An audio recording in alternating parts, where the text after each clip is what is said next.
I'd like to thank everyone for joining us on this third in a series of 3 Tier 2 risk prevention webinars. Today is on transitions. And with that said, I will turn this over to Ree and Lucas.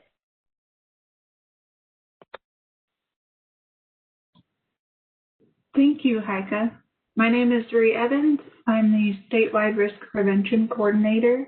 And with me, I have Lucas Evans. Good morning, everyone. I'm the Central Area Behavior Analyst. You may recognize my voice. Hopefully you've attended all 3 of these, and it's happy to see you all. Thank you for joining us today. Today we're going to talk about transitions and why it is more than just finding a place for a person to live. So today we're going to utilize the chat box. If you have any questions or any comments, concerns, put those in the chat box and make sure you send those to all panelists. That way we can all see them, and we'll be monitoring those as we go through the presentation today. Some objectives for the day are to really talk about what makes moving risky for people, and then what it would take to have a less risky move. And then also we'll give you some links to resources that are available to help aid you in the transition process. So first off, why is moving risky? So nationally, we have data showing that approximately a little more than 50% of people that move within a healthcare or mental health setting don't have the prescribed supports in place that are needed for them to be successful. So someone's saying this is what this person needs, and they don't have those needs being met. Missouri data shows a really strong relationship between moves and bad outcomes. What happens when people move is we tend to use Band-Aid fixes during the move. So what we mean by Band-Aid fixes are things like psychotropic medications are increased, or maybe some PRNs are prescribed. We increase staffing. And those things that we're using as Band-Aid fixes create a circular effect of risk, because those are also some of our risk indicators. We know that those things increase risk for a person, and we're using them in an attempt to try and decrease risk, but really what it's doing is just creating more and more risk.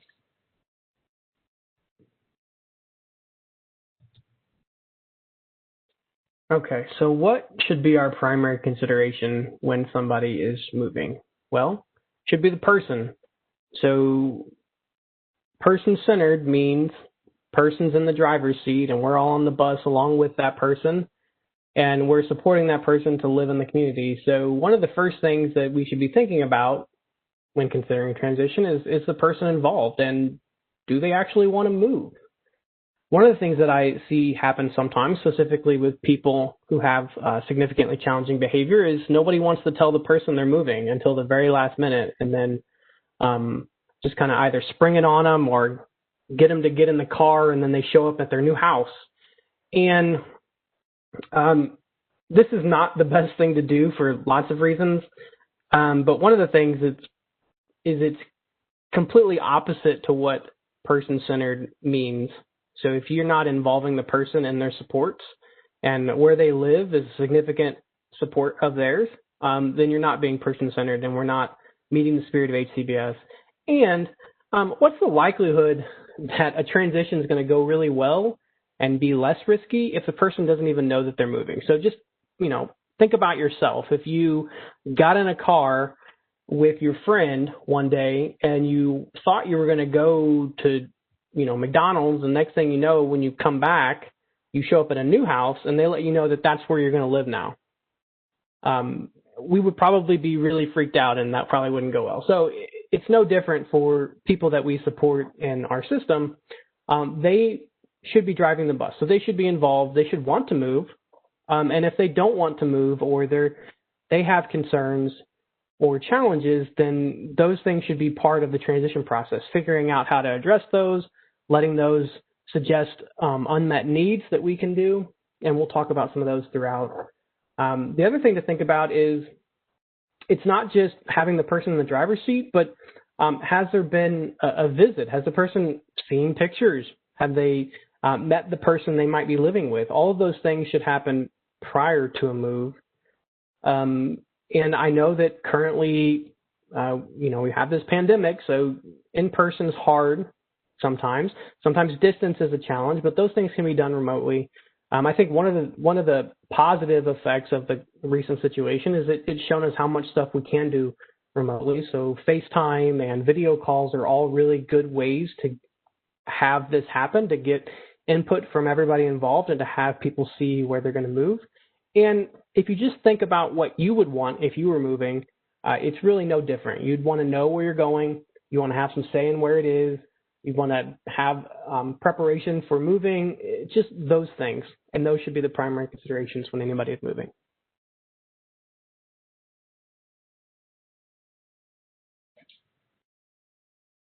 Some other considerations to think about would be just the sheer amount of stress that moving brings with it. So even I've moved several times in my life, and it's always so stressful.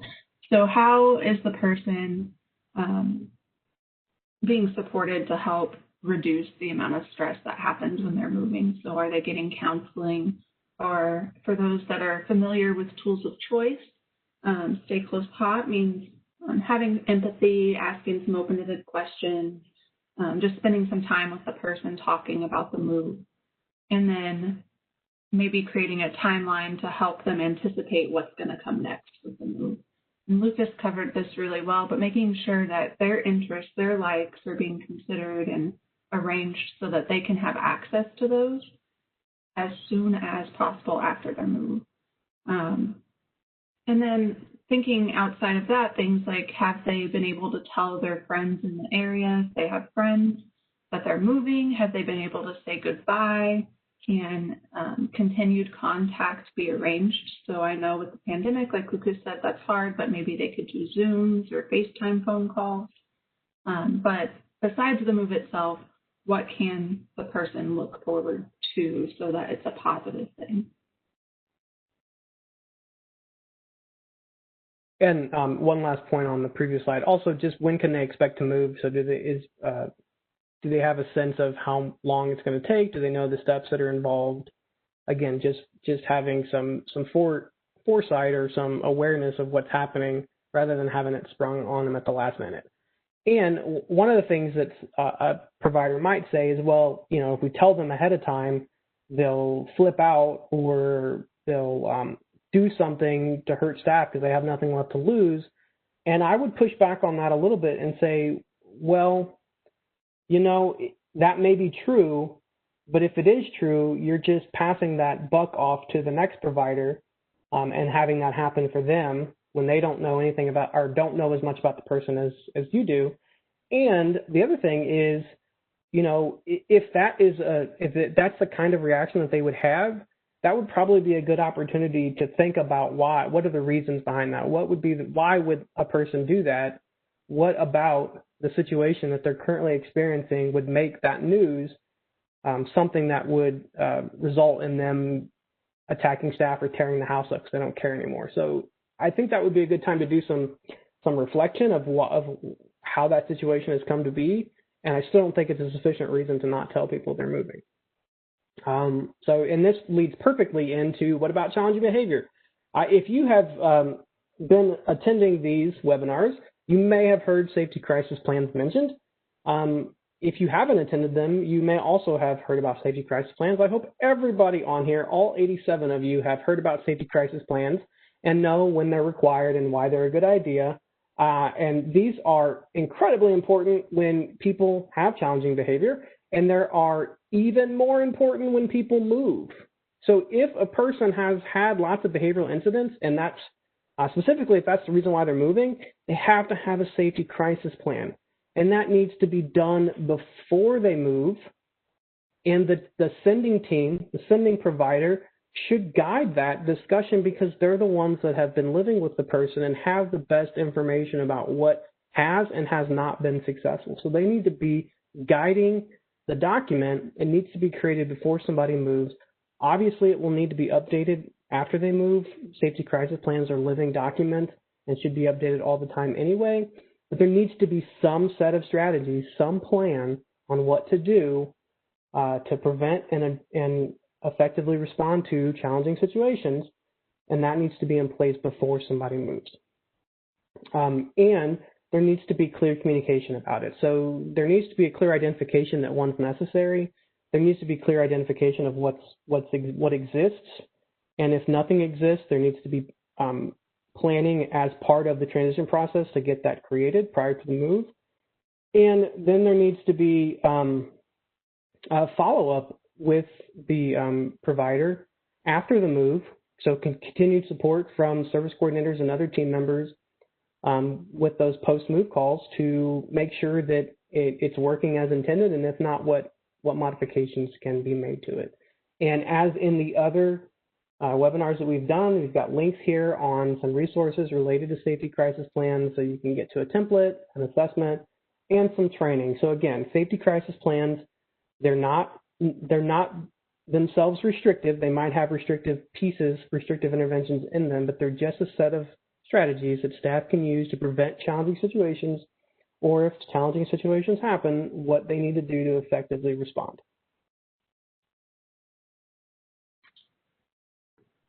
Another thing I'd like to note on safety crisis plans is more than just communicating the plan with the receiving provider, but the receiving provider's staff, whatever staff will be working with the person, needs to be trained on the safety crisis plan prior to the move.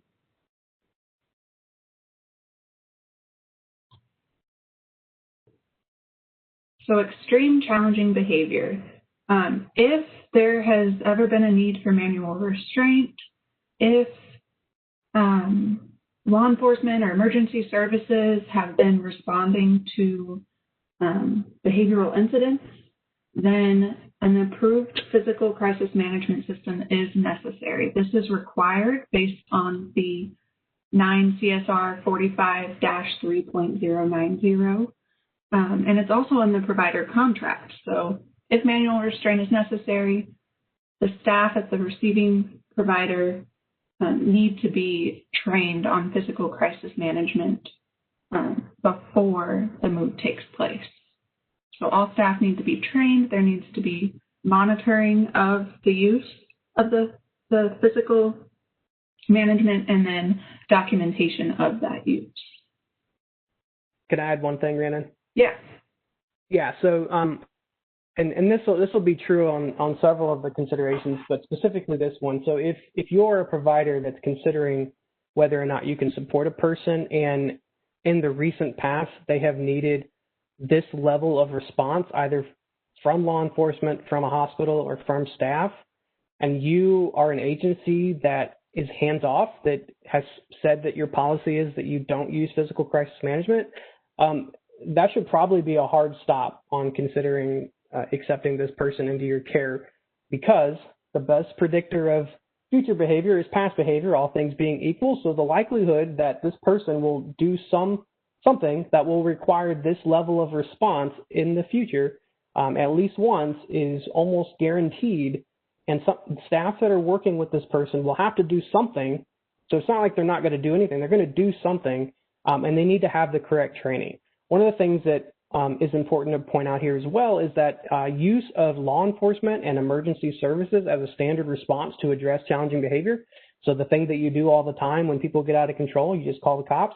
That's actually a prohibited practice. So it is okay to have a policy, a general policy at your provider that you call for emergency services and emergencies. But if emergencies are happening on a weekly occurrence, those aren't emergencies. Those are common occurrences, and you need to have a better strategy to deal with that. And one of those things is physical crisis management for those people that need it. And again, if you're an agency that has elected to not use those systems, that's fine. And you should be thinking about that when accepting people that have extreme challenging behavior.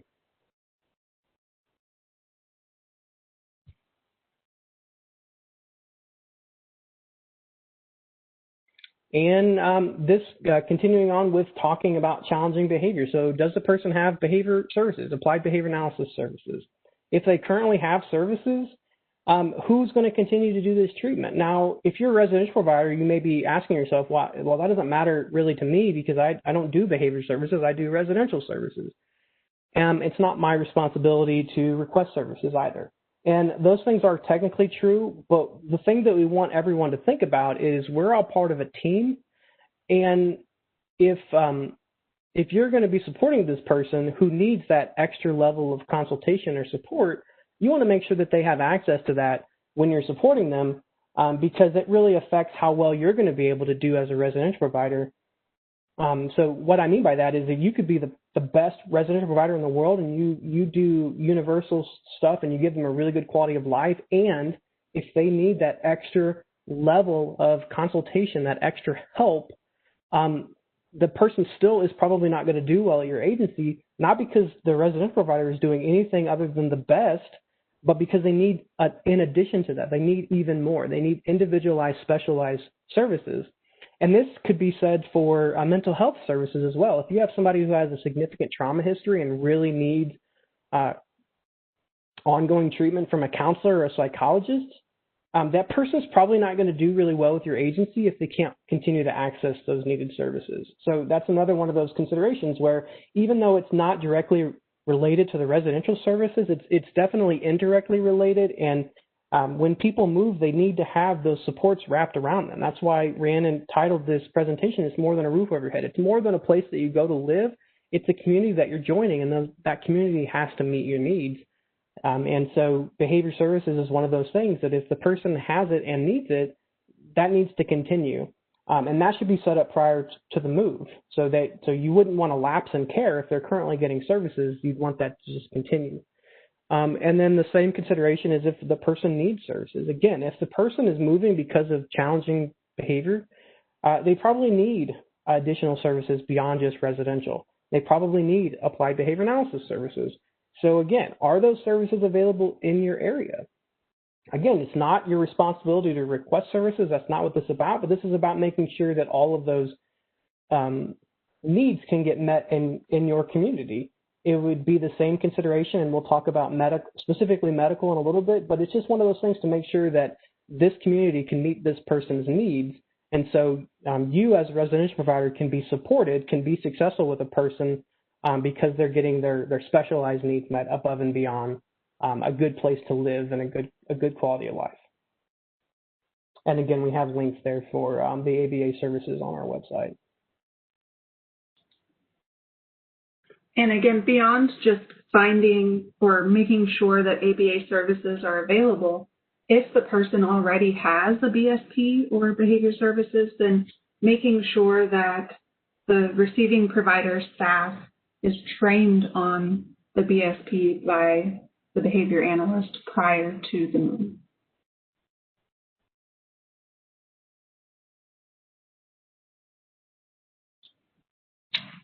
Okay, so psych meds. If the person has psychotropic medications prescribed, we spent a lot of time on our last webinar talking about psych meds. And one of the big roles for residential providers would be to share data regarding that med use and the behaviors and symptoms that we talked about in the previous webinar with the accepting provider. So whoever the person is moving to, that's who needs that information. There should also be some sort of communication form around psychotropic medications that's shared between the residential provider and the prescribing physician. And that should also be shared with the accepting provider. That way they can continue monitoring the use of those psychotropic medications and continue trying to assess what the behavior indicators are that are the reason for the medication being prescribed. So that's really the residential role. And then also, just like Lucas said, with needing to know what services are available in your community, knowing, is there a physician available to continue monitoring the use of those medications? And not only are they available, but have they accepted the person? Have appointments been made? If not, then maybe we should reconsider the move and look at locations where the person can get the care that they need.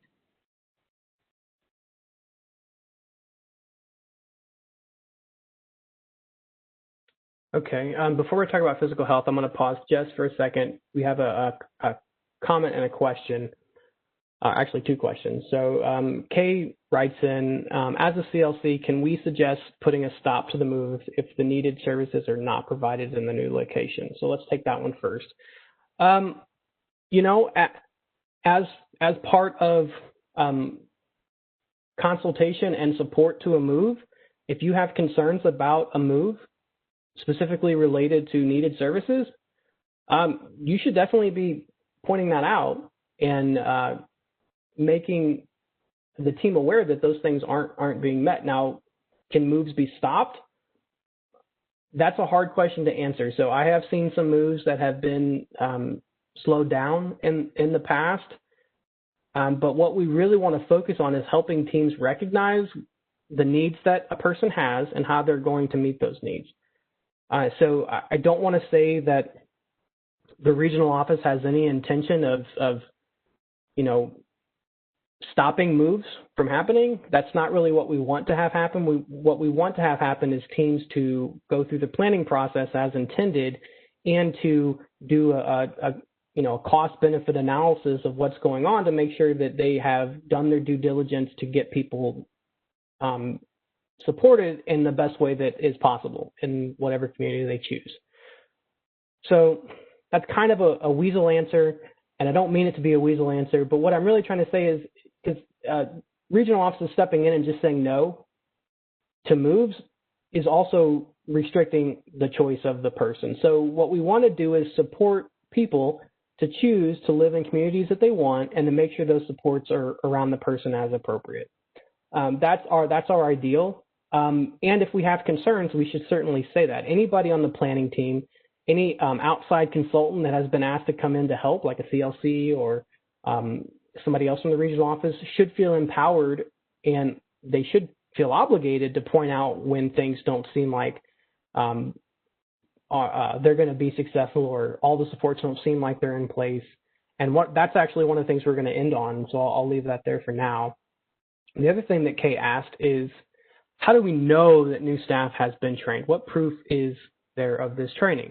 That's a great question, and I would say that would be however the receiving provider tracks their training. They should have a system in place for all their trainings for staff that documents that it has occurred.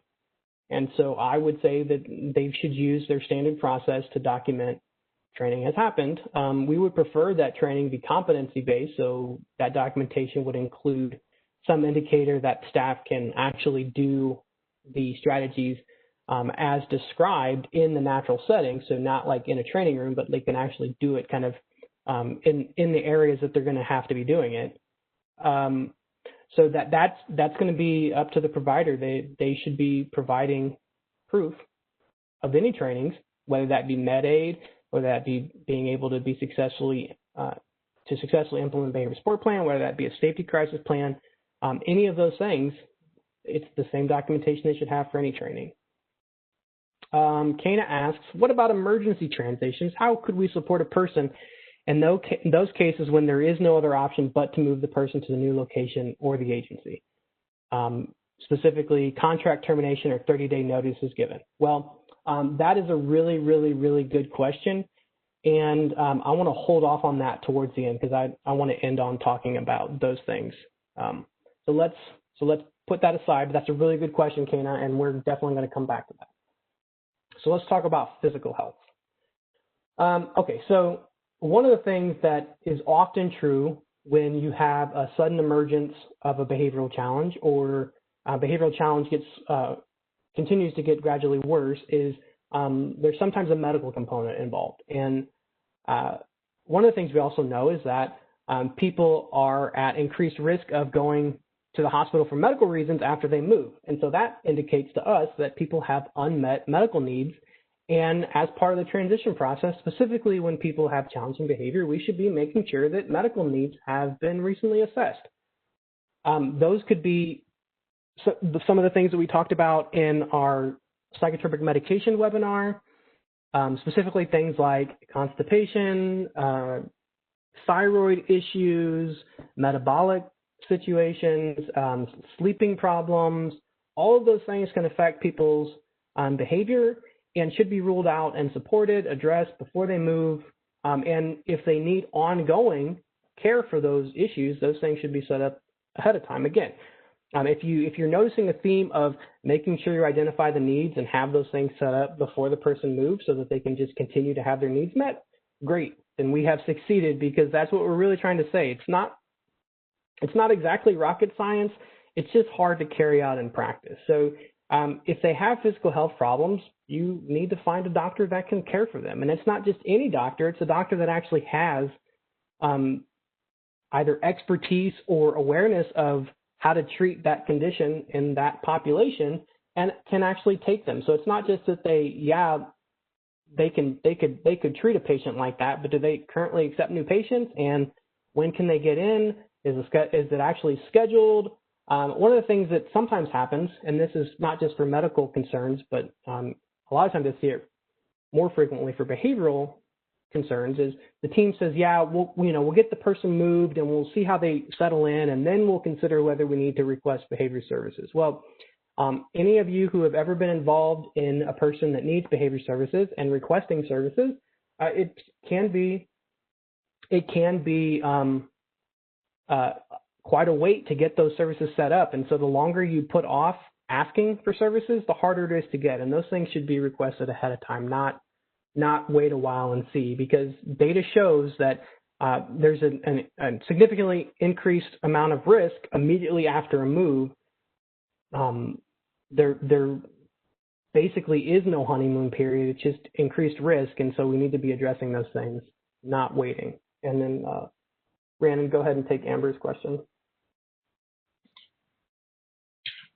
Okay, so Amber's asking, is this just for internal or outside moves?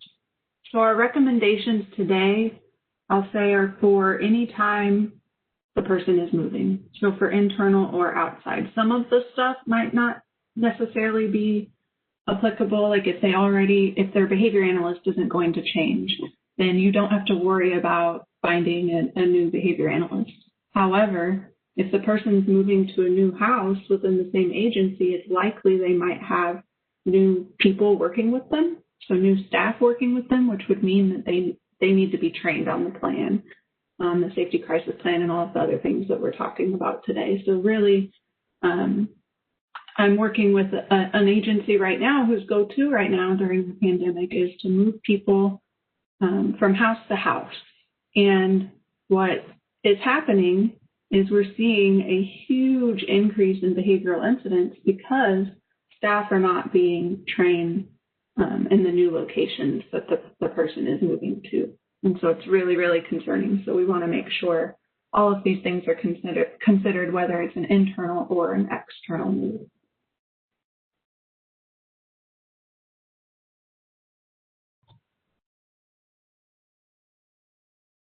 And Kana asked a good question about, is there a checklist or support tool for providers which can help them consider all of these things? And yes, we will talk about that towards the end of the presentation.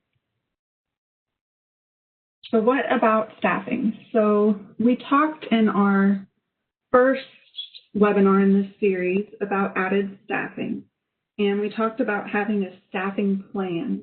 And so in that staffing plan, there are specific staff expectations regarding supporting the person they're working with. And so if a person is moving, if you're the discharging provider, you would need to communicate your current staffing plan and any changes that might be helpful based on the current situation to whoever the receiving provider or receiving home staff are. If you're the accepting provider, you would need to make sure that all of your staff are trained on that plan prior to the move date. And then we also linked the enhanced staffing review form for you again so that you can kind of use that during the transition process as well to determine what changes might have happened that might change what staffing would look like in the new location.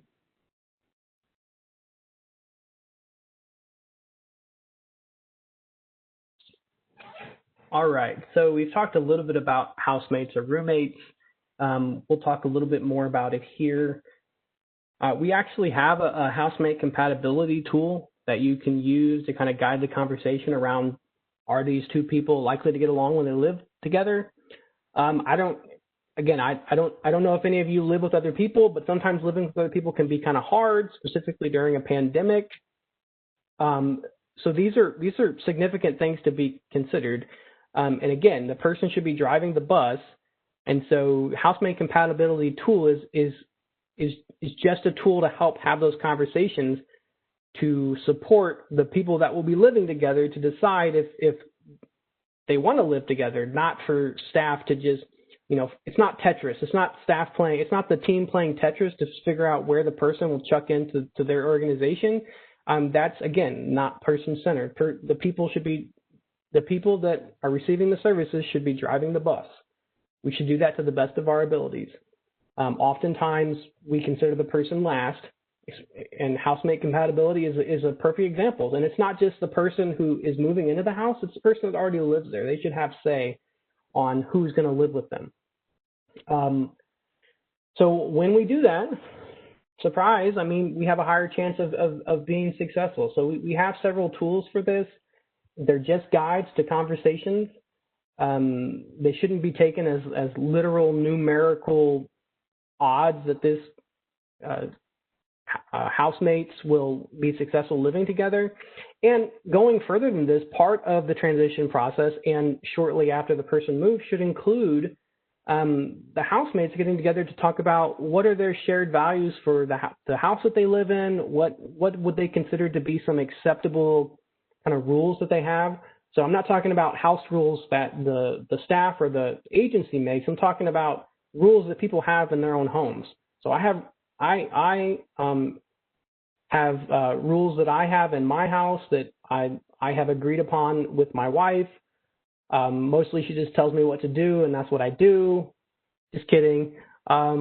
But people have rules to get along, and they should mutually agree upon those things. And this is part of living together and getting along and social skills. All of those things that are really important, that should be part of the move. It may not be part of those transition meetings, but it definitely should be the conversation that's happening after people move in, once they kind of start to get accustomed to one another and those inevitable conflicts come up. Because, again, living with somebody is there's going to be conflicts. That's just what it is to live with somebody.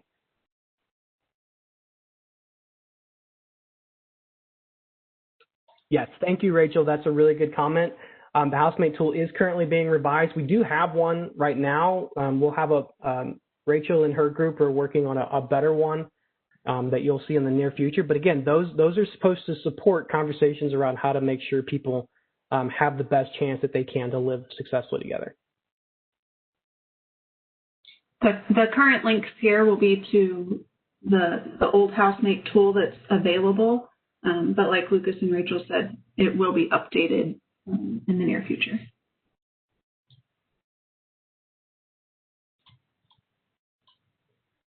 So we talked about all of these things today, but we want to recap on them for you now. So successful moves, the big general what's needed for moves to be successful or less risky, would be to make sure that there's communication between all treatment team members. So that means all team members for both the sending and receiving teams. And again, like we discussed in previous webinars, teams include everybody involved in the care for the person. So it could include a BCBA, a psychiatrist, physician, residential staff, it's guardians, the person themselves, it's everybody involved in their care. We also know that successful moves include competency training for staff. What we mean by competency training is that it's more than just reading a piece of paper. It's more than just reading the BSP or the safety crisis plan. It's more than just reading the staffing plan or the person's ISP. Competency training means that those staff were given clear instructions and expectations. They were offered opportunities to practice. There was modeling involved. They got feedback on how they did before the person gets to their new location.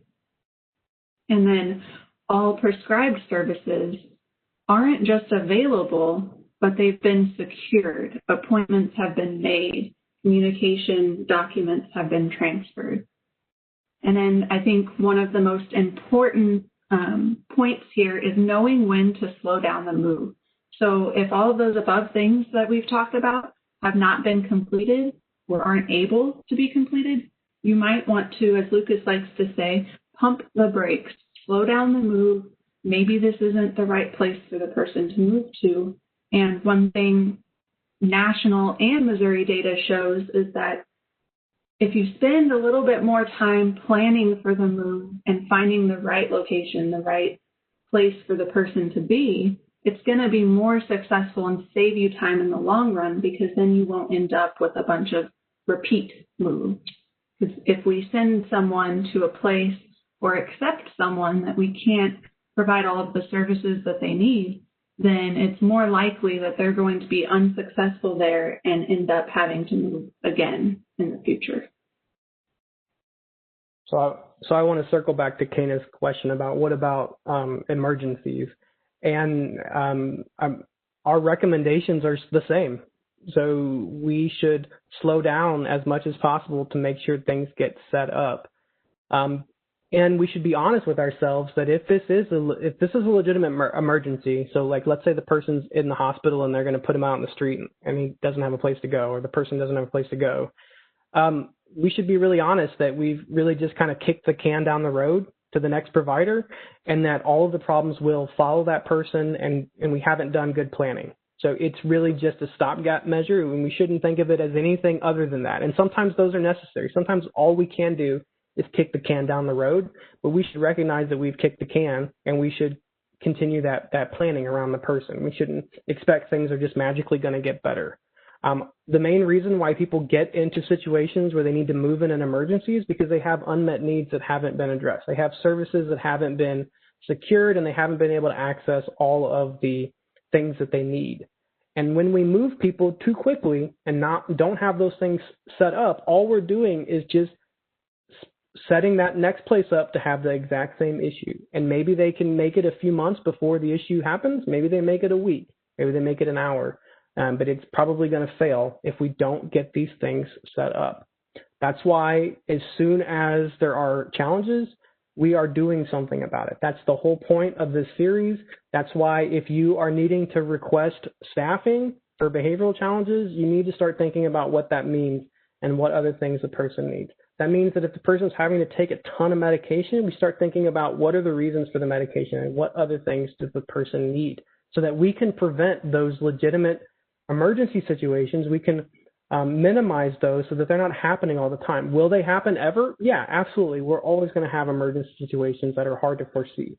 But so many of our emergency situations are emergencies in air quotes. They're things that have been going wrong for a long time that we didn't do anything about until all of a sudden it became a big deal on a Friday afternoon, and now they need someplace to go right now. Those aren't real emergencies. Those are failures to plan and get things set up for people. And sometimes the hardest thing to do is also the right thing to do, and that sometimes is slowing down moves, even when it's uncomfortable, even when providers don't want to keep supporting somebody because it's almost 30 days since they've given notice. It's still the best thing to do to have the person stay where they've been and make sure those supports are set up in the new place so that person can be successful in a community and not keep bouncing from place to place or keep going to the hospital or end up in jail. We're looking for long-term success, not how do we make the problem go away right now.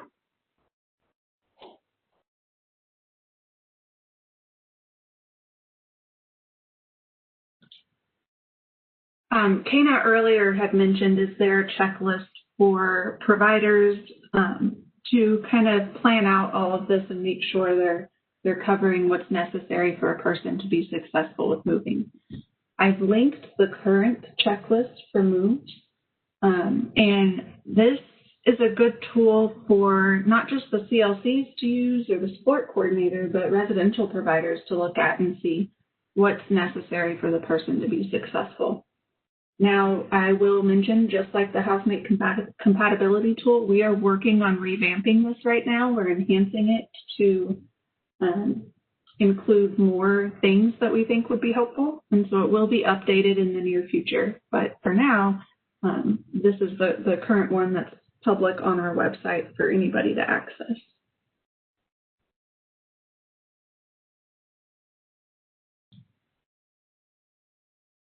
Some next steps, again, we have additional webinars that the team might be offering would be found following that link. We have some virtual workshops that right now the ATSCs are putting on for coaching. And then we have Provider Support Committee, which our first day back to Provider Support Committee will be November 17th. And our theme is going to be adapting to the virtual world and updates to tools of choice going virtual on Relias. So each Provider Support Committee day, it happens bi-weekly, will have a different theme to help residential providers out. In the future, we're going to have some themes around all of the subjects we've covered in this series of webinars.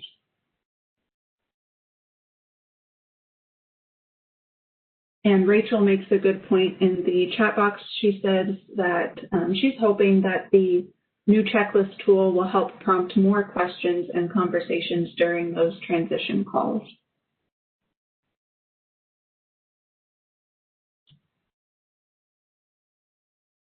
All right, so now we're at the part where we've got about 15 minutes left. So if you have any questions, if you think we missed anything big that is important when it comes to having a successful, less risky move, please let us know.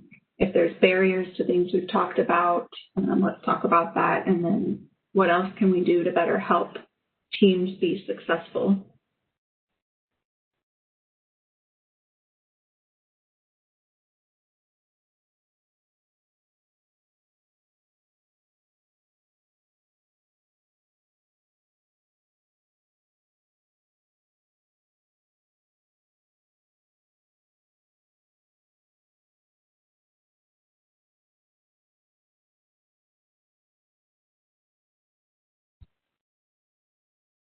Oh, it's a quiet bunch today. No questions, no thoughts.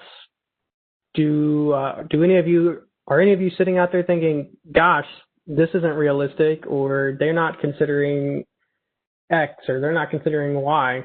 We really want to hear that feedback because we want to help you in the best way that we can. And if there's something we've missed, we want to make sure we address that. Kay comments that being able to monitor how many individuals a provider has recently accepted is a big task. I agree. One of the things that we as the behavior team and the CLCs and PR have been working together collaboratively over the last few months is better ways to track things so that we can identify providers that might benefit from help. This isn't about getting people in trouble or being a gotcha. It's really just about needs assessment. So as you all are doing needs assessments for people that move, we need to be doing needs assessment on how we best support our providers. And this is one of those things that we're trying to do. Ooh, lots of stuff coming in. Awesome. Do you want to take the one from Jennifer Ree? Sure. So Jennifer's asking, is there any way to assess the safety crisis plans and how we should guide teams on this? So Lucas and Rita Cooper, who is the Western area behavior analyst, have put together an enhanced staffing review process. And in that, we really look at the safety crisis plans and if they have clear expectations for staff and are going to be successful. Beyond that, I'd say looking at our template and the resources we have around the safety crisis plan would be a good way to point teams for guidance and help around safety crisis plans. We've got some recorded webinars, some templates, things that will help them be successful. Yeah, so the template's a great place to look because it's got all the elements you have to have. Other things to think about is when was the last time it was updated? So if it's been months since it was updated, it needs to be updated. If it's been in place for a long time and things are getting worse, if staff are actually doing it as intended, it ain't working and it needs to be updated. Other things to think about is if nobody knows if staff are doing it, that's also a conversation. So how do you make sure that if this is what the strategies are, that staff are doing it, and how do you know that they're doing it? And if you don't have that information, you really have no idea whether the strategies would or wouldn't work because you don't know what's been done. So that's where I would start.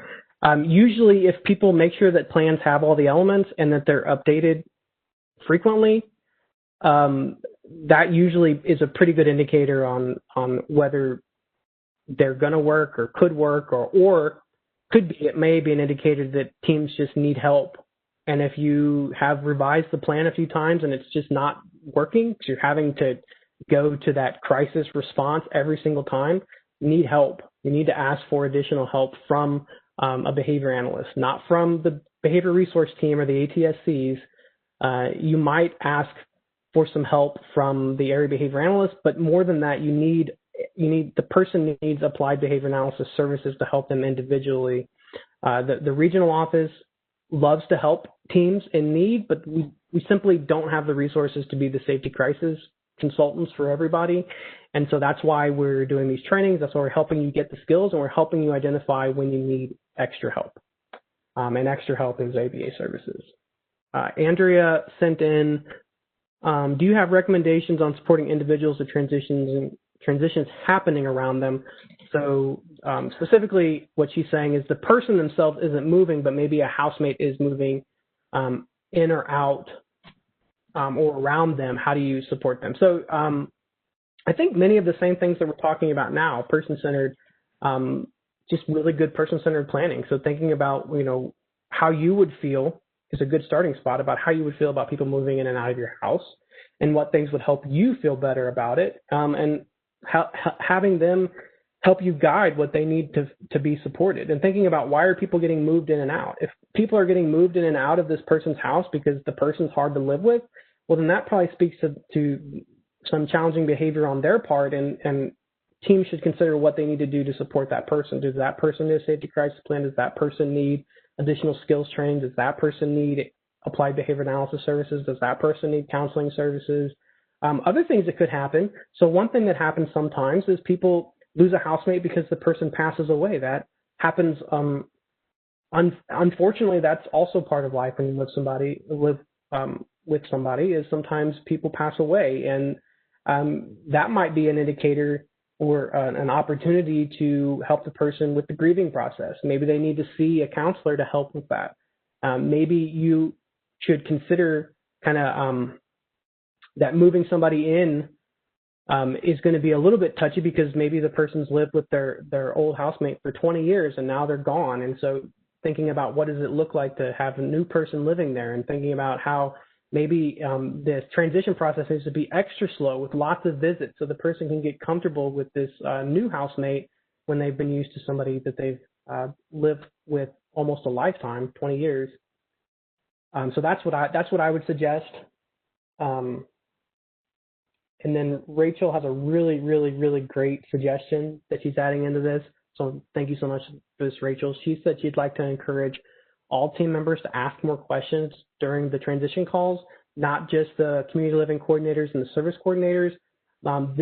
These calls are the time to address anything that a team member is unsure of. So when we talk about knowing when to slow down, if you are confused about something, ask about it. If you think something doesn't seem right, or you don't think that what's been done is sufficient, that's the time to bring it up. Everybody on the team has a responsibility and obligation to suggest those things. And if you think things aren't moving in the right direction, or you think things are moving too quickly, say something. Those meetings are the time to problem solve those. Katie's saying that they utilize the home matrix tool to set up house rules when people move in together. And so the housemates can look at rules and see if there's anything they want to talk about, change on a regular basis. That is awesome. I think that would be a helpful tool to have.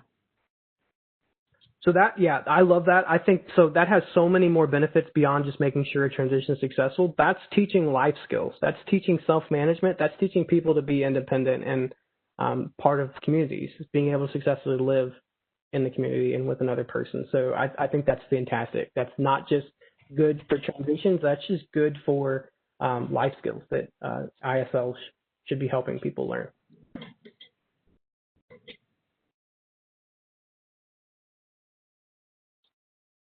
Amber has a good comment that making sure those medical records transfer. So sometimes agencies don't actually get medical history on a person. That is an incredibly important point.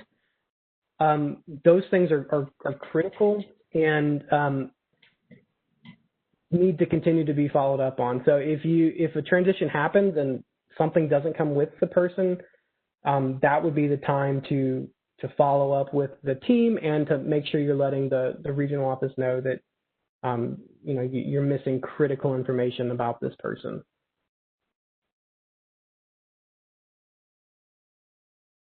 Do you want to take Kay's question, Ree, or suggestion?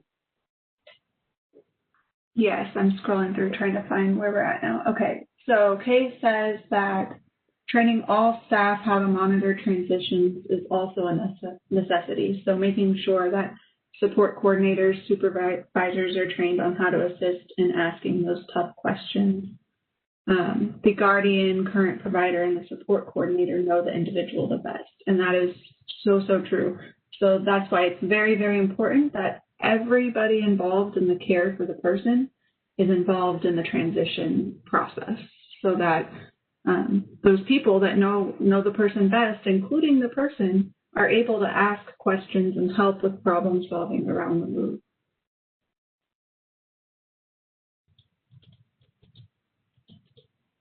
And then Tina says that she's a parent of someone who is going to be transitioning to residential services in the near future, and that this information will help them make the best choices by asking the right questions. And so we talked a lot today about moves between providers or within a provider, but this is also applicable for folks that are moving from natural home into residential services. And I think the key, just to keep hammering it home, is there's no secret sauce, there's no magic. Really what it takes to make a transition successful is just really good person-centered planning. So it's just doing those basics really, really well and sticking with it to make sure those things are happening. And it's not easy. And sometimes there are situations that make it way more difficult because we're under a constraint and people need to move quickly for whatever reason. But I would push back a little bit to think about bigger picture. What does this person need to have a forever home, or as close to a forever home as we can get? And am I willing to sit in the discomfort of this transition taking longer than people want it to in order to get these supports in place that will help this person be successful? And I would recommend that if you are a residential provider, that you be willing to say no or hold up or wait a little bit, because as we talked about, if those things aren't in place, it doesn't matter if you're the best residential provider in the world. I'm assuming that you all are doing a really good job, but if a person needs more than just residential services, more than just a good place to live and a good quality of life, they need other services in addition to that. They can't be successful if those things aren't in place, even if they have a really good place to live. Lindsay made a good comment about sometimes providers will accept a person that has a lot of behavioral incidents. And when asked questions, they'll say, well, we've had people like this before, we can handle it. So what might be some good prompting questions to dig into whether the provider is really prepared. And I think asking questions like, is there a safety crisis plan? Can we see that? Is there a BSP? Can we look at that? And then also, are staff trained on crisis management techniques. You have, can we see your staff training log? Those might be questions that would help show whether they have the systems in place to be successful with the person.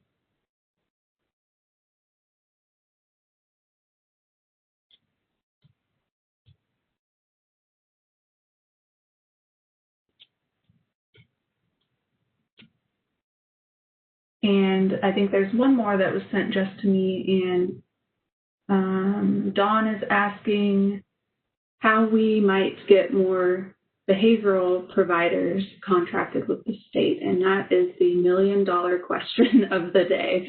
I don't know, Lucas, if you want to answer that one.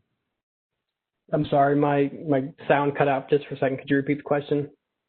Dawn is asking how we might get more behavioral service providers contracted with the state.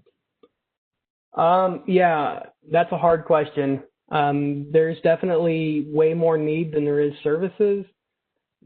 I don't have a great answer for how to get more, but I would say that you should be thinking about what's available when people move. So if a person needs behavior services and that team is considering a residential provider in the middle of nowhere that has no behavior services in that area, that should be probably a hard stop for the team to think about, is that the right move? So again, this is about long-term versus short-term. So short-term, yeah, we can find some place for this person to go, but in the long term, it's not going to work. And the person probably has a history of it not working because people have continued to take a short-term view of the situation rather than what works best for the person long-term. And Rita makes a good point about it's also not just about more behavior providers, but also better quality. And one of the things that we also are working on is how do we help behavior providers better support the people that they provide services to. Behavior analysts are pretty smart, but that doesn't mean that they have expertise in every single situation that could come up or every single kind of problem. And so one of the roles that the behavior team plays is how to help behavior analysts recognize when they need some additional consultation, how to grow and build their skills as well. And then Kay, it looks like, asked one more question about who can ask for the staff training log. I don't know why it would be a secret, so I'm going to say that anybody on the planning team should be able to bring that as a question up. Again, this isn't as a got you or as a punitive thing. It's just, hey, can I see the staff log? I just want to check off my box here that staff got trained. So I don't know why it would be a problem for anybody on the planning team during the transition to inquire about documentation for a service being requested, staff being trained, an appointment happening. Like I don't know why those things would be a problem, and I don't know why anybody couldn't ask. And then cases, so at what point do we consider that DMHCD are not the right providers of residential service, that the mental health diagnoses are more prevalent than the DD incidents? Yeah, I don't know. So DD services are what they are. We are a major funder of services for individuals with developmental and disabilities and intellectual disabilities. We have additional specialized services in our kind of umbrella of services, one of those being applied behavior analysis services. Y'all might be aware that in the near future, less than a year, we're no longer going to be covering under the waiver counseling services, which will still be under MoHealthNet. So we don't have a lot of specialized services around mental health concerns. However, most of our individuals that have mental health concerns, probably all of them, would qualify for treatment through a local community mental health center. Now, they don't do residential, but they do have treatment services. And so that's a really good question. I don't know the answer to that, Kay, but I do think that we should be considering what people need. And if people need mental health concerns met, we should try to get those met. And we have an entire division as part of the Department of Mental Health that's related to behavioral health. It's Division of Behavioral Health. And they run many community mental health centers around the state that if people qualify, they can get help from, and we should take advantage of those things. And I know that sometimes people will say, well, they won't take anybody who has DD or IDD. And that certainly has been true in the past, but one of the things that we've really tried to work on in the last couple of years is helping them see that they do have the expertise to help individuals, even if they have intellectual and developmental disabilities. And we have actually an entire professional organization that we recently launched called Missouri Alliance for Dually Diagnosed that really is focusing on how to help clinicians recognize that they can successfully support people that have both mental health concerns and IDD. So that's what I would say about that. The only option we really have is just become better at support planning for people and making sure we can reach into all those services that a person needs. So which means recognizing that a person could probably access services outside of the division of DD, and it's probably in the division of behavioral health.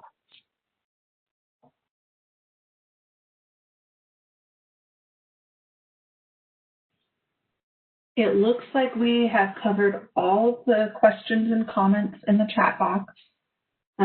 If you have any further questions, feel free to email Lucas or myself, and we'll be sending out a follow-up thing for additional support in the future. So thank you all for joining us today. It was awesome to get to talk to all of you and hear your thoughts around moving.